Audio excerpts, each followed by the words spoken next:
first chapter is going to be the basic principles of kinesiology chapter. Okay, and I'm going to start by going through the objectives because I feel it's very important for you during the lecture, at the end of the lecture, during your study time, that you're able to go through these objectives and are comfortable with each one of these objectives, answering them, applying. So defining commonly used anatomic and kinesiologic terminology, describing the common movement of the body, differentiating between osteokinematic and arthrokinematic movement, describing the arthrokinematic principles of movement, analyzing the planes of motion and axes of rotation for common motions, describing how force, torque, and levers affect biomechanical movement, describe the three biomechanical lever systems and explain their advantages and disadvantages, analyze how muscular lines of pull produce specific biomechanical motions, and explain how muscular force vectors are used to describe movement. So the meaning of kinesiology. Kinesiology has its origin in the Greek words kinesis, which means to move, or kinesio, and ology obviously means the study of. So when we talk about kinesiology, we are talking about the study of movement. So that is what we're going to be studying for the next 4 weeks during this course. Yes, your entire career is going to be based upon your anatomy that you learned in intro and even in anatomy and physiology prior to coming to intro, and also on the movement of the body, knowing how the body moves. The reason why we need to know why the body moves normally is because we have patients that come in with dysfunctions that affect their movement, that affect their function, and we have to try to do our best to treat these patients, getting them back to as close as possible how they were prior to the injury or prior to the pathology that they are experiencing. Okay, before we move on, we want to make sure that we know certain vocabulary. So kinematics is when we talk about the study, it's talking about the branch of biomechanics that describes the motion of a body without regards to the forces. Here we are not talking about any type of force that's coming from outside that produce the motion. So we are studying the science of movement of a living body. So that includes how your muscles, how your bones, how your tendons, and how your ligaments all come together to work together to produce certain movement. Okay, so when we talk about forces, we are talking about the forces that include gravity, a pull or a push, for example, a weight. So kinematics just deals with motion, but without any type of force. So we're taking out all the gravity, all the pushing and pulling, all the weights. We're just talking about what is inside the body that is going to come together to help produce that movement. So that's what we mean when we talk about kinematics. Kinematics has two types of motions. And the two types of motions are going to be translation and we have rotation. So translation breaks down into two separate motions. We have rectilinear motion, which is movement in a straight line, and we have curvilinear motion, which is movement in that curved line. So let's explain a little bit about rectilinear motion and give you an example. So an example of a rectilinear movement would be sliding your textbook forward in a straight line down the table and back. So there's no curved in that movement right there. Another everyday example, you're shopping for groceries in the supermarket and you're pushing a cart on an even surface and that cart is going in a straight line on that floor. That is a form of an example of a rectilinear motion because the cart is going in a straight line. Now, when we talk about curvilinear motion is this diagram up here. This is directly from your book. There is a point on the top of the patient's head that is shown translating up and down, and that is kind of given to you here in this diagram. So the patient's head is going to be down, and then as they're walking, it's going to go up, and then as they keep walking, it's going to go down. So that is giving us that translation of that patient's body in a forward direction, but there is a curvilinear motioning happening because the head is translating upward and downward in a curvilinear fashion while the patient is walking. So that is the example of translation in curvilinear form. Then we have rotation, and rotation describes the arc of movement of a body about an axis of rotation. As you see here in the picture, there's rotation of the forearm around the axis of rotation, which is the circle in the middle, which is going to be the elbow, is going to be the axis of rotation there. Okay, so that is the movement of a body around that axis. Now, if this was a baseball player in this picture and he is trying to throw a ball, but he is keeping the elbow nice and straight, he's not going to bend the elbow. He's going to swing the ball with the arm nice and straight, with the elbow straight or extended. Then the axis of rotation would be at the shoulder and not at the elbow. Okay, then it's also very important for you to know about the center of mass. So this is movement of the entire human body that is generally described as translation of the center of mass or the center of gravity. So in the example that I gave you in the prior slide, the diagram showed the person walking forward. The center of mass was being translated forward. Okay, it's very important for you to know this diagram. It's on page 2 of your book. Also, very, very important for you to know that the center of mass is located for the entire body is located in that anatomical position that you see this patient here. Center of mass that you see here in A, you should know that is located anterior to the S2 vertebral body. And B, right here in this diagram, is going to be the center of mass of the thigh. The one that you have to know is A, which is going to be the center of mass of the entire body or center of gravity. They're used interchangeably, so you can say center of mass or you can say center of gravity. But the center of gravity of the entire body is anterior to the S2 vertebral body. Please know that. You will be tested on that. So movement or translation, the translation that we're talking about of the body coming in that forward direction is not going to be solely based off of the joints. It's also, the muscles are going to play a huge part in this movement here. So this diagram here shows that this individual in a running position. In this running position, there is anterior translation of the center of mass. That center of mass that we talked about being anterior to S2 vertebral body is going to come in that forward direction that you see here. It's translating forward. And there is a huge component of rotation that is going to help with that anterior translation of the body. So the translation in this picture is happening at the hips. Those muscles that are rotating around the hip or around the legs are helping bring that body forward. So it is important to know that functional movement of nearly all of your joints are going to be an occurrence through rotation. So rotation is very, very important in our joints. So then we're going to talk more about the types of movements. So we're still talking about kinematics here, but now we're going to divide the movement between active movement and passive movement. So active movement is going to be that movement that is generated or stimulated by active muscle contraction. So that is you telling your patient, okay, so can you go ahead and lift your arm above your head by yourself?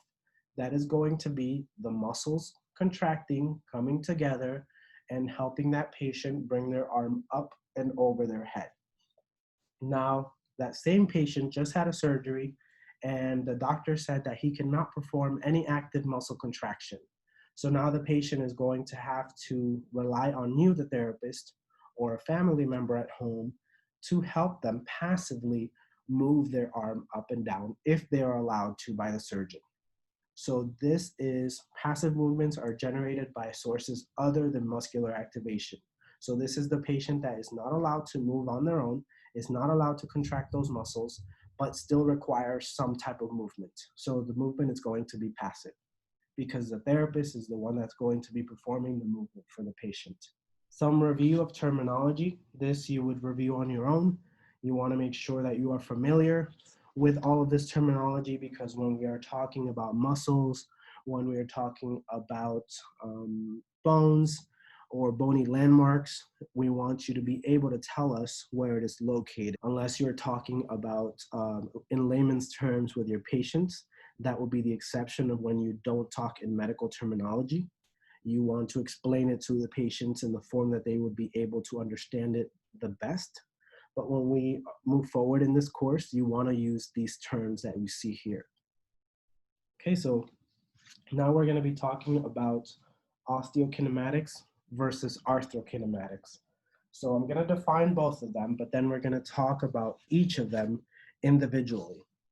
When we talk about osteokinematics, we're talking about the description of how the bones move relative to the three cardinal planes of the body. So how does the glenohumeral joint move, and in what planes do the movements happen, and how many movements do they have? And then when we talk about arthrokinematics, we're talking about how the joints, the motion that occurs between the articular surface of the joint. So we're talking about digging deeper and not just talking about the full shoulder or the upper extremity. We're talking now about what is happening at the glenohumeral joint itself. What has to happen? Where does the humerus have to roll to or slide to in order for that joint to move properly and not have any blocks while it's moving? So the osteokinematics, once again, it's just that gross movement.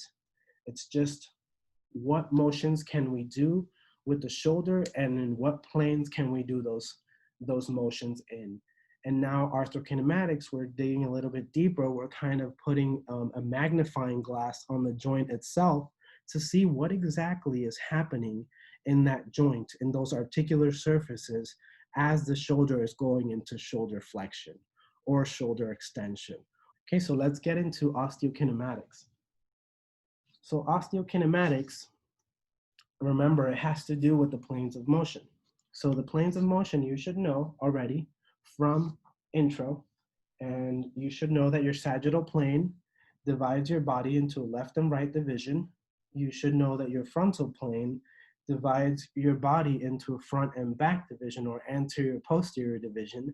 And then you should also know that the horizontal plane divides your body into a top and a bottom division.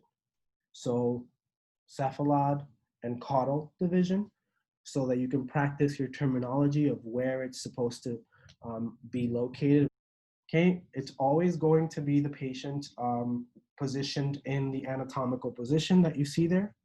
And we're also, I believe it's a review for you as well, the degrees of freedom. The degrees of freedom refers to the number of planes of motion a joint allows. And obviously, degrees of freedom, the maximum is going to be 3 planes because we only have 3 planes. So if a joint has 3 degrees of freedom, that means that that joint moves in the frontal plane, there's movement in the sagittal plane, and there's movement in the horizontal plane. So that's how the degrees of freedom works for those of you that need just a refresher on those. Please know how many degrees of freedom are in the shoulder, in the hip joint, in the wrist, and in the elbow, and in the knee. Okay, so continuing to talk about osteokinematics, the axis of rotation of a joint may be considered the pivot point about which the motion occurs. So the axis of rotation is going to always be perpendicular to the plane of motion. Traditionally, movements of the body are described as occurring about three separate axes of rotation. So we have the anterior posterior axis of rotation,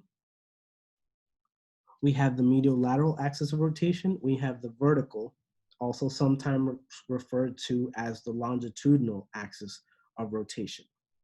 Okay, so we're going to talk a little bit about each of those axes of rotation and what movements happen throughout those axes of rotation. Okay, so the anterior posterior axis of rotation is this one here, and it is oriented in an anterior posterior direction through the convex member of the joint, and it allows for movement to occur in a frontal plane. So anterior posterior is always going to be linked to the frontal plane, and the movements in those are going to be abduction and adduction. So you have to kind of go through which joint will produce these motions. So on page 5, table 1.1, it kind of details all the axes of rotation. It details what plane of motion works in conjunction with that axis of rotation, and it tells you some examples of movements within some joints that will be associated with that axis of rotation. So let's review one more time. The anterior posterior axis of rotation is in a frontal plane of motion, which will produce hip abduction and hip adduction, also shoulder adduction and abduction. Okay, then let's move on to the medial lateral axis of rotation, which is oriented in a medial lateral direction. As you see here, the ML axis, medial lateral direction through the convex member of the joint. And the medial lateral axis of rotation allows motion to occur in the sagittal plane. So you have to put those two together.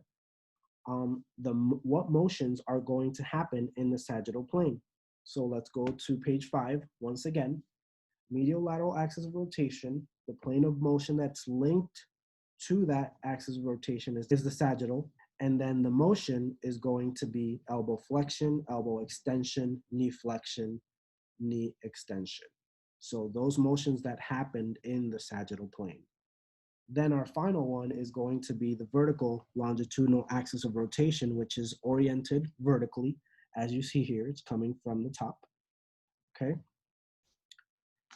So the motion is going to occur around the longitudinal axis because it courses through that shaft of the bone. So we're looking at the shoulder joint specifically here, but obviously it can be applicable to any of the joints that have that motion.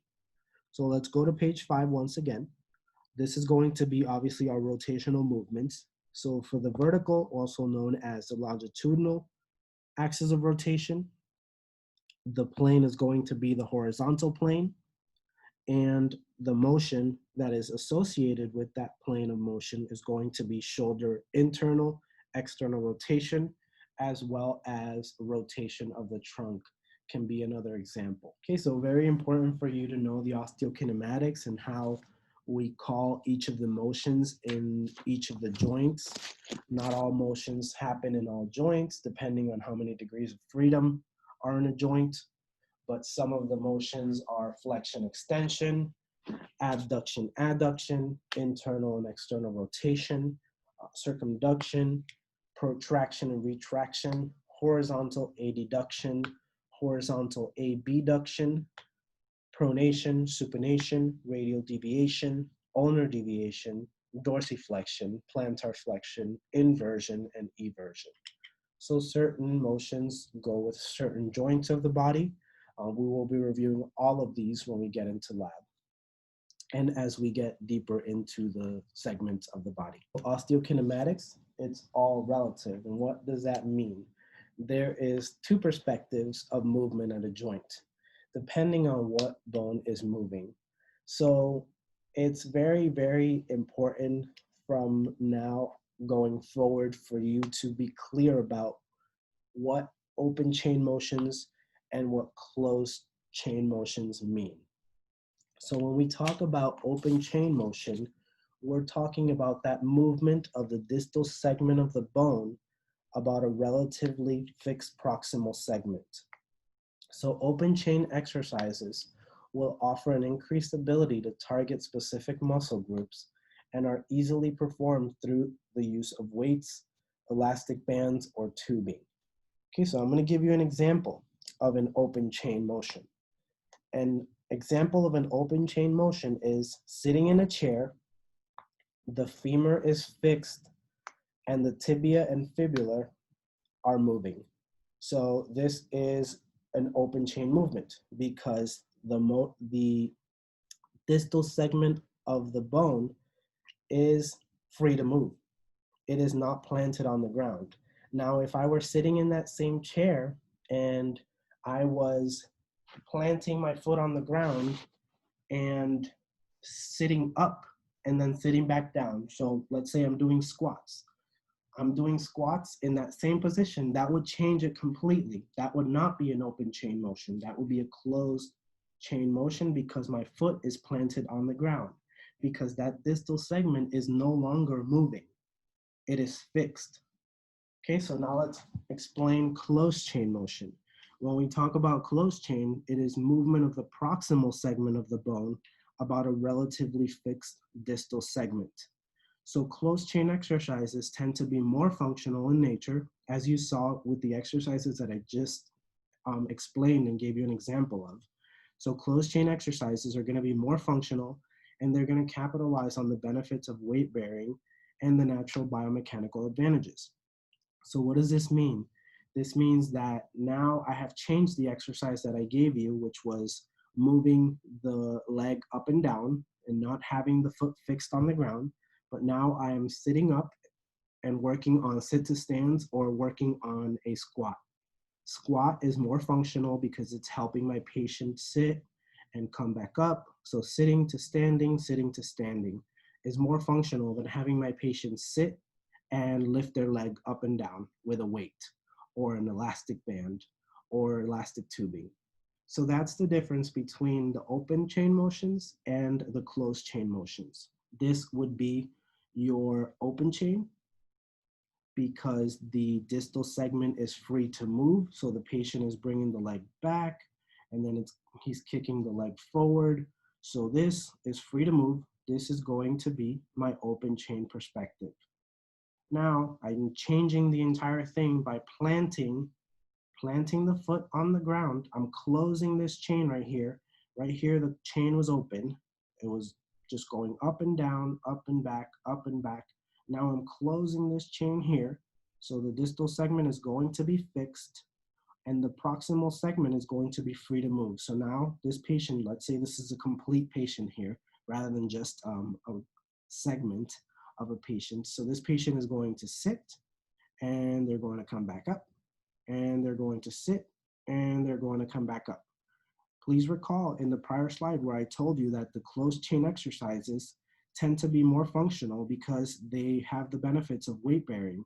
So we're obviously putting more body weight on this patient. The patient is putting their entire body weight on their foot, on their leg, and then they're sitting back down, and then they're standing, and then they're sitting back down. So it's way more functional, but nothing wrong with using a combination of both exercises. This just kind of shows you the open chain versus the closed chain motions.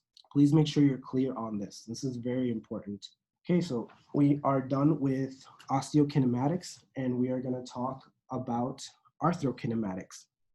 So now we're getting a little bit more deeper into what happens in the articular surfaces. What is happening as I'm putting my shoulder into flexion, then extension, or my knee into flexion, then extension. That is what we're talking about. This is a difference between osteokinematics and arthrokinematics. So an example of differentiation between arthrokinematics and osteokinematics, I'll give you the example of a door. So a door is going to swing open in the horizontal plane. That is going to be the osteokinematics of that door. Now, we're going to look deeper at what is causing that movement. What is helping that door swing open in that horizontal plane? So that is going to be the hinges. The hinges are the ones that are rolling and spinning inside to be able to allow for that movement in the horizontal plane of the door. So that's just an everyday example. I believe it's in the book as well. If you need me to explain it, just let me know. Okay, so digging deeper into this, we're talking about the articular surfaces of the joints. They are generally curved, with one surface being relatively concave and the other being relatively convex. Concave, you want to correlate to having a little bit of a cave. So it's kind of a little bit more curved, so that the convex can sit in that cave, in the concave portion of it. There's also concave convex relationship of joints, and these relationships help to improve joint congruency. Congruency, it just means that it helps the joints fit better. With that fitting better of the joints, it's going to provide more stability to help guide the motion between the bones. So stability is very, very important to avoid injuries. That good fit in the joints allows for that functional motion without adding too much stress onto the joints itself. So convex is going to be that rounded part because it's kind of going out into a projection. And then concave is going to be that curved line, more like a cave, like I said, like in the inner part of a circle. So convex and concave, get very familiar with those two, please. So a concave, I'm just gonna draw it here, would be more of like a little bit of a curved area. And the convex would be, I'm just gonna kind of draw it like if it was a joint. The convex would be more rounded area so that it can fit perfectly. So there are, like I said, some relationships that you have to know. The convex and concave joint relationship helps to improve the fit and the stability, like I said in the prior slide. It properly guides motion that is required within that joint. Fundamental movements of arthrokinematics may vary. It depends on whether the concave articular surface is moving on a fixed convex surface or vice versa. So that's when that comes into play. In the elbow joint that you see here, the ulnohumeral joint, what is concave versus what is convex? Please let me know if you're able to. I'll give you just a minute to see if you're able to figure it out, which area is going to be the concave and which area is going to be the convex. Okay, so the concave is going to be the trochlear notch of the ulna. So this is going to be my concave right here that you see here pointed. And then the convex is going to be the trochlea of the humerus. So it's going to be the trochlea here. The convex area that's going to be fitting perfectly into that trochlear notch. So arthrokinematics describes the motion that occurs between the articular surfaces of the joints. We've already reviewed this. We're looking deeper now, rather than just looking at what planes of motion this joint is moving in. We are looking at what is happening at the joints. And osteokinematics describes only the path of the moving bones. I believe this is just a review so that you remember how to differentiate between both of those two. We're going to get into the three fundamental movements between joint surfaces. So what happens at joint surfaces? It can be a roll, it can be a slide, or it can be a spin. So roll, there's multiple points along one rotating articular surface, contacting multiple points on another articular surface. So an everyday example that we can give you, just so that you can visualize what is happening here, is a tire rotating across a stretch of pavement. So the tire that you see here is rolling. Multiple points along this tire are touching multiple points on the concrete or the pavement that it's driving on, or the road surface. So there's definite multiple points along this tire rotating along the road surface. So that is one of the motions, one of the fundamental motions that can happen in a joint surface is a roll. A slide is where a single point of one articular surface contacts multiple points on another articular surface. So then this example that I can give you is a stationary tire skidding across a stretch of icy pavement. So it would be, let's say, just this single point here, and it is very icy pavement, and now it's going to skid along. It is no longer rolling, it is simply sliding across. So that one point is going to touch several parts of another articular surface, as you see in that example there. And then we have our spin. So our spin is where a single point on one articular surface rotates on a single point on another articulating surface. So an example that we have here can be a rotating toy top spinning on one spot on the floor.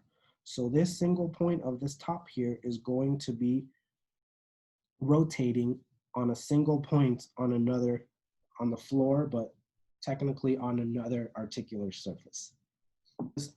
Okay, so once again, just to review this diagram here, A is the roll, where multiple points along one rotating articulating surface contact multiple points on another articulating surface. So once again, all of these points here are going to be at some point in contact with this point right here, okay?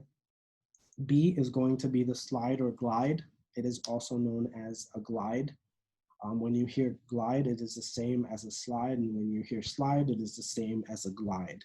So that is where one single point is going to be in contact with multiple points of the other articulating surface. So that is point A here is going to be in contact with the entire area here until they get to point B, but it's still the same points. And then C is going to be your spin, which is where a single point on one articulating surface rotates on a single point on another articulating surface. Okay, so now that we talked more about the roll and slide and glides, now we're going to talk about the mechanics. So arthrokinematic motions between articular surfaces follow specific rules. And the reason why there are specific rules is because if there weren't specific rules, then the joints would not perform appropriately. They wouldn't fit properly. They wouldn't provide stability. So there are certain rules that you have to remember, that you have to memorize, and that you have to know with certain joints. The movements occurring are necessary and are a healthy component of normal joint function. So rule one is convex on concave. If you recall from intro, when a convex surface moves on a concave surface, the roll and the slide or glide occur in opposite directions. Very important for you to know that, please. Once again, when a convex surface moves on a concave surface, so you see the top portion of this diagram is the convex surface that is moving on the concave.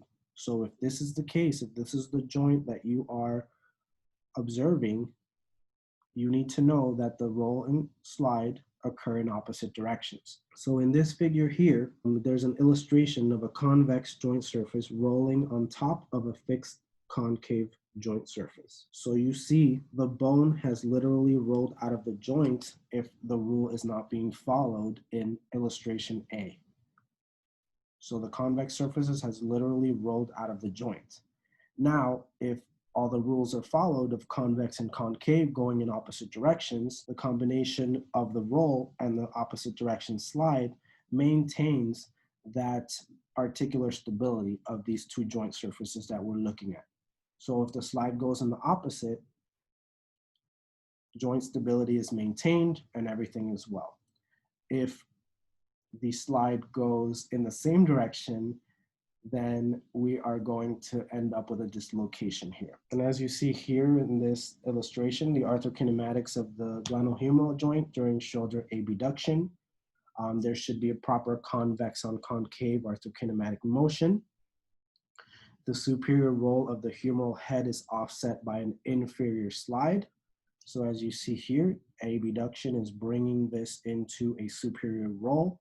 It's rolling superiorly, and then it's sliding inferiorly. This is a perfect arthrokinematic motion. There's nothing wrong in this going on in this area here. The joint is nice and stable. And now we move on to diagram B, where we see the consequences of a superior roll occurring without the necessary inferior slide. Then there's going to be impingement of the subacromial bursa. There's going to be impingement of the supraspinatus tendon. So that's just throwing the entire stability and function of that joint into some pathology there and some injury. So that is the need for the rule of the convex on concave to be followed, and that they need to go in the opposite directions to provide the stability needed for the joint. Then we move on to our concave on convex.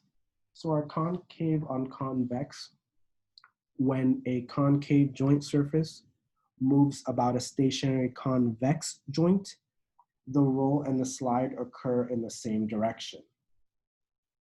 So this figure here, 1.21, illustrates a concave joint surface rolling under a relatively fixed convex joint surface without an arthrokinematic slide is what it's showing here. So there's just rolling, and it's just going to roll off. So what's going to happen? Dislocation is going to happen again, because the concave surface, as you see here, has rolled under a fixed convex surface. So there was no slide, so now it resulted in dislocation.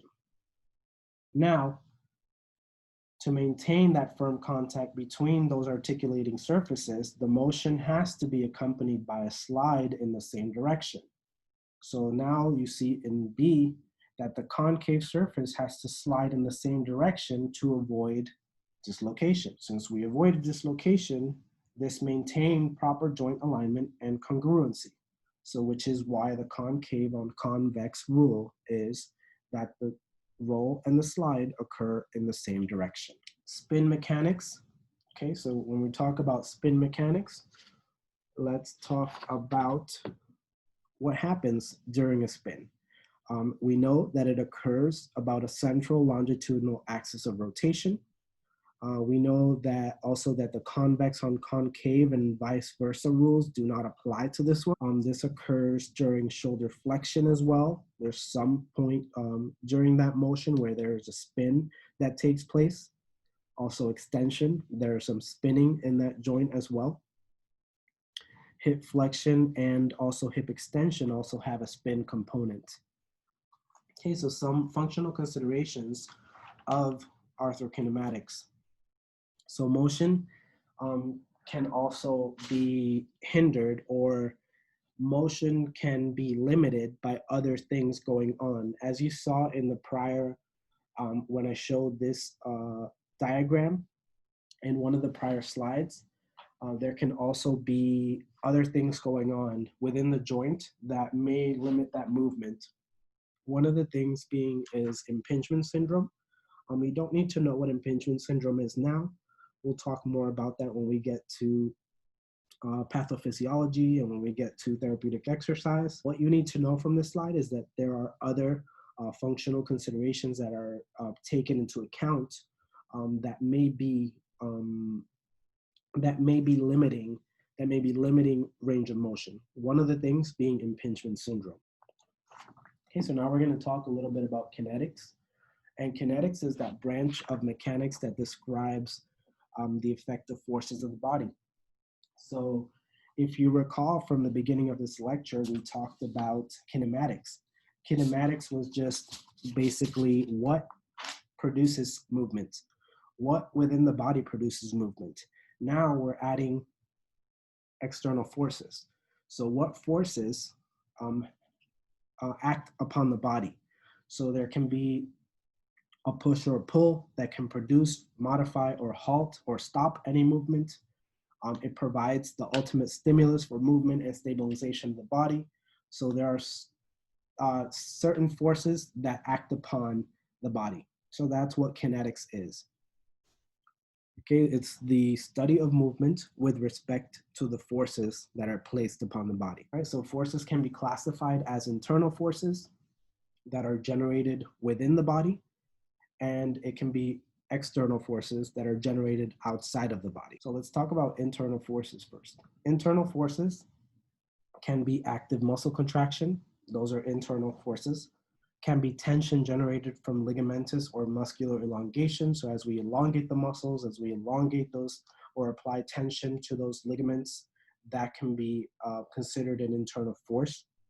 And when we talk about external forces, are those forces that are generated outside of our bodies. So we're talking about gravity, we're talking about external loads such as a suitcase, or as you see here, I placed a barbell on this patient's hand. That's an external load. The therapist applying resistance, so instead of using this dumbbell here, I would apply my hand above the wrist to give some type of resistance to elicit any type of contraction that I'm looking for, or test muscle strength. So once again, the internal force, active muscle contractions, or any type of tension that's generated from ligaments or muscular elongation. And then our external forces, once again, are gravity, any external loads as you see with the barbell, or any type of force that I am putting upon the patient as a therapist. So torque is the rotational equivalent of force. All joints occur about an axis of rotation. The internal and external forces acting at a joint are expressed as torque. So we have internal and external forces that act upon a joint. Okay, so when we talk about internal torques, we're talking about that force that is being generated from passive forces such as muscle elongation or tension in our ligaments. When we're talking about external torques, we are talking about that external loads such as a barbell, a suitcase, a piece of a brick, a TheraBand, or a PT or PTA applying resistance to movement. So page 12, figure 1.26, it gives us a good example of torque. You want to review that page. Okay, the amount generated across a joint really depends on the amount of force exerted and the distance between force and the axis of rotation, or your moment arm. All right, so page 11 of your book is really much what you have to know about torque. So when we talk about torque, we're talking about force, pretty much. In order to figure out internal torque and external torque, there are two formulas. Torques are generated from internal forces, such as muscle. So muscle, we will correlate that to the internal torque. And how do we figure out the internal torque? Is we take the muscle force times the internal moment arm. That will give us our internal torque. Okay, and then when we talk about external torques, we're talking about forces such as gravity because they're on the outside. In order to figure out our external torque, we use the formula external force times external moment arm, which will equal our external torque. Page 11 and page 12 of your book, please review the information on torque. If you have any questions, please let me know. All right, so now we're going to talk about biomechanical levers. There are three types of biomechanical levers that we review: first-class levers, second-class levers, and third-class levers. In the first-class lever, the fulcrum is located between the internal and the external force. So right here, we have our fulcrum that is located between the internal and between the external forces. That will be an example, an everyday example of a first-class lever. 1 second here. That will be your fulcrum right there, with that circle that just appeared. Then we have our second-class lever, which are axis of rotations located at one end of the bony lever. Internal moment arm is always going to be longer than the external moment arm. Okay, so we have our axis of rotation, which is located at the end of the bony lever. We're just looking at everyday examples here, not specific joints yet. The internal moment arm is always going to be longer than the external moment arm. All right, And then we have our third class lever, which is the axis of rotation is located at one end of the bony lever. The internal moment arm is always going to be smaller than the external moment arm. So you see it right here. The fulcrum is located, the axis or the fulcrum is located at the end of the bony lever, right? And then we're gonna go one by one through all of them. All right, so this is an example, an anatomical example of a first class lever. If you remember the seesaw that you saw in the previous slide, this is pretty much the same. It's just applied to the human body, the anatomy. So this is the seesaw here, and this is the little girl, and this is the little boy. So let's explain how we saw it in the prior slide. So we have our axis, which is right here in the middle, okay? We have our internal cervical extensors, our internal force or our muscle force, and we have our head weight, which acts as our other force. So we have our internal and we have our external forces that typically act in similar linear directions, although they produce torques in opposing rotatory directions. And what that means is that the cervical extensors obviously are trying to keep the head extended, while the head weight may want to go into the opposite direction because the gravity is pulling your head down. But your cervical extensors have to actively work the entire day to try to keep your head in an upright position. As we know, certain people, they have weak cervical extensors, which the head kind of drops a little bit because of gravity and because of bad posture. So that's why this is a perfect example of a first class lever. And if you recall from the prior slide, the first class lever is the one that the fulcrum is located between the internal and the external forces. External forces here would be the head weight because gravity is pushing it down, and the internal force would be the muscles, the cervical extensors trying to fight gravity to keep that head in that upright position. All right, so here we have a second class lever. Second class levers are very rare in the musculoskeletal system. But this lever system provides very good leverage because it is a relatively small force that is able to lift a much larger external load.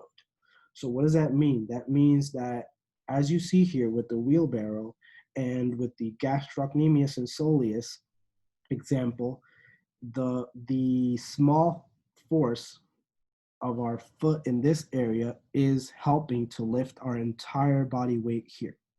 So that's why this is provides a very, very good leverage in this lever system here. Okay, so this occurs because there's a large internal moment arm, which is from the MTP joint all the way to the muscle force. So that's the internal moment arm that is providing that good leverage for you to be able to go on your tippy toes and lift your entire body weight. So let's review where the axis, where the muscle force is, and where the body weight or the outside force is coming from. So obviously this is going to be our axis, the metatarsophalangeal joint that you see here. Then we have our, okay, so that's our axis. Okay, then we have our muscle force, which is obviously going to be our plantar flexors, our gastrocnemius and the soleus. And then we have our body weight, which is our external force, which is acting upon and trying to bring us down, while our plantar flexors are fighting against it and trying to bring us up into our tippy toes.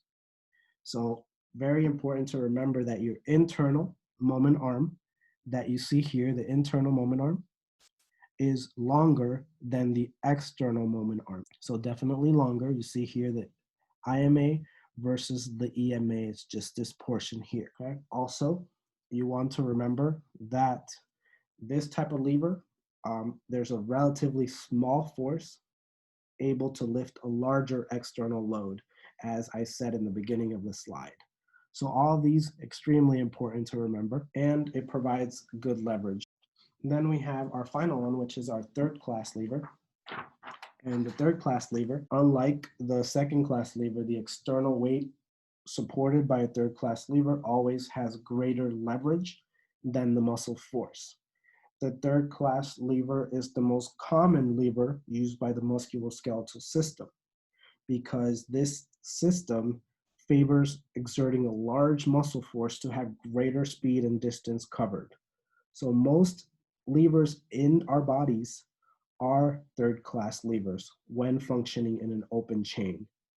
With this example here, you're going to see how this differentiates itself from that second class lever. And the reason why this lever systems have a much larger exerting for muscle force is because it is required for our distal ends, such as our legs and our hands, to move faster than our muscles can physiologically contract, because we do a lot way more with the distal ends of the limbs. So the example here is our biceps.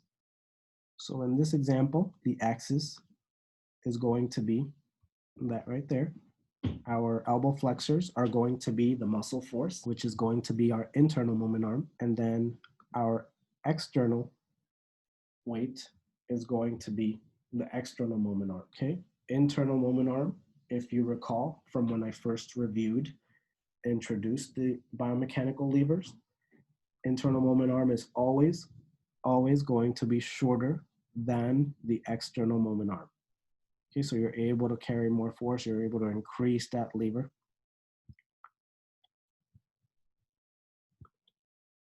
There is poor leverage because of the extension of that lever, the external moment arm. And there's relatively larger force required to lift relatively smaller external load. So you need to do a lot more work because you're extending that external moment arm rather than placing the weight closer to you. It's going to be easier. The further away it gets, the more force you're going to have to produce with the biceps right here. So that is why sometimes the importance of us knowing how these levers work. Take this diagram as the patient that you're working with, and you're giving the patient a 5-pound weight, and this is the first time the patient is doing this. Your patient is going to have to work super hard if you put the weight at the hand like the patient has it here in the picture. But if the patient is unable to or doesn't have enough force in the biceps to be able to flex their elbow, they're not going to be able to do the exercise. So what can you do? You can lower the weight to decrease the weight, the external weight, or you can shorten the lever by placing a cuff weight around the patient's forearm.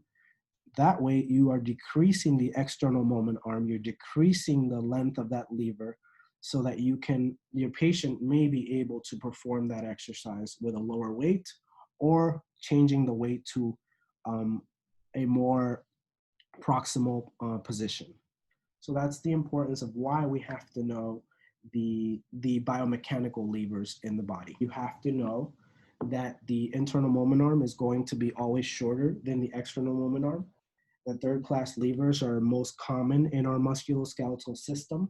This system favors exerting a large muscle force to have greater speed and distance covered. There's a relatively larger force that is required to lift relatively smaller external load because of the size of the external moment arm. So what are these biomechanical levers designed for?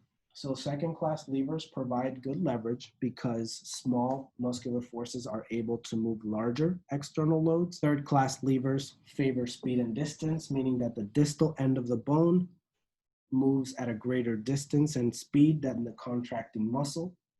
So any lever system that favors force does so at the expense of decreased distance and speed of the distal end of the lever. So the second class lever, since it favors force, it's going to be a decrease in speed. So we obviously cannot do, let's talk about the examples that we just saw. So plantar flexion. So let's do heel raises. Since we are carrying such a heavy load that is our body weight off of the ground, we cannot do that super fast. There has to be a loss of speed and there has to be a loss of distance. we can't really do that much distance. We just lifting our feet off, our heels off the ground and coming right back down. So that is why it is important to know that the second class levers, they are able to move larger loads, but they are going to be decreased in distance and decreased in speed. Now let's move on to the third class lever. The third class lever is our biceps. So we can do bicep curls really, really fast, really, really fast, but can we do them with really, really heavy weights? Can we lift the whole body? Can we lift 50 pounds? Maybe some of us can, but the average person may not. And if we do heavy weight, we're definitely going to be putting too much demand on that muscle force. So with the third class levers, since they favor speed and they favor distance, so we're able to move faster and we're able to move more distance, but we're not going to be able to put that much force on that muscle. So please know the difference between those two and what the lever favors and what they lose at the expense of favoring that for the second and for the third class levers. Some other important things to know about levers. Most biomechanical lever systems in the body are third class levers, as I told you during that slide. Most of the time, a muscle must exert a force greater than the load being lifted. The joint must be able to tolerate the high force tax by being able to disperse large muscular forces that are transferred through the articular and bony surfaces. And the nervous system can determine and activate the most efficient muscle for the job, depending on whether force or speed and range of motion are most needed for a task at hand. All right, so let's talk a little bit about line of pull. Line of pull is also called the line of force, and basically it describes the direction of a muscular force, typically represented as a vector. So it's typically known as insertion, pulling toward origin. The relationship of a muscle's line of pull and the axis of rotation of a joint determines what action that particular muscle can produce. So this is typically represented as a vector, like I said. The medial lateral axis of rotation is going to provide a line of pull, and anterior motion pulls the bone anteriorly. So it's going to have a motion of flexion. A posterior motion pulls the bone posteriorly, which is going to pull that into extension. And then we have an anterior posterior axis of rotation, which the lateral motion pulls the bone laterally into abduction, and then the medial motion pulls the bone medially into adduction.